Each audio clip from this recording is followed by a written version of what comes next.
বন্ধুরা, যে পৃথিবীতে জন্ম নিয়েছে সে মারা যাবে, আর এটাই সবথেকে বড় সত্য।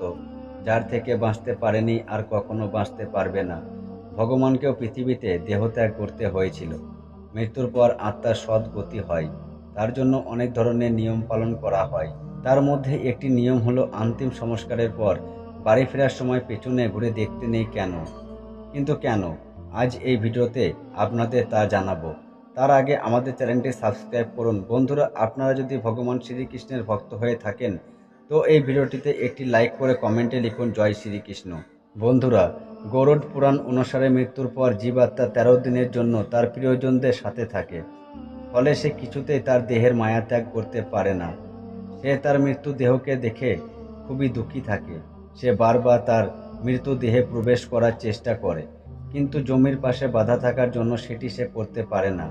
তার ওই সমস্ত দুঃখের কারণ হলো মোহ। তার এই মোহ দূর করার জন্যই অন্তিম সংস্কারের পর দেহ দাহ করা হয়।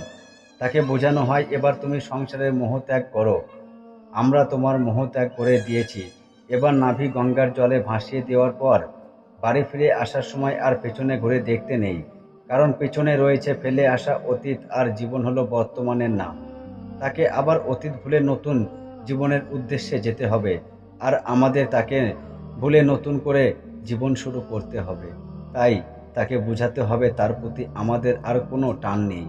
যেমন কোনো বাচ্চাকে হোস্টেলে রেখে আসার সময় যদি মা বাবা পিছনে ঘুরে দেখে, খুশি বাচ্চা এবং মা বাবা দুজনেই খুব দুঃখী হয়ে যায়।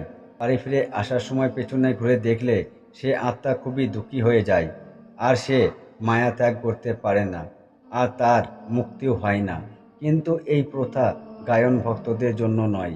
তারা জানে যে শরীর আমাদের ত্যাগ করতে হবে, তাই সে দেহের প্রতি কোনো মোহ রাখে না। সে মৃত্যুর পর সোজা ভগবান ধামে চলে যায়। কিন্তু যেসব জীব সারা জীবন দেহকে সত্য মনে করেছে, তাদের দেহ ত্যাগ করে যেতে খুবই কষ্ট হয়। তাই দেহের চিন্তন ছেড়ে এখন আত্মার চিন্তন করুন।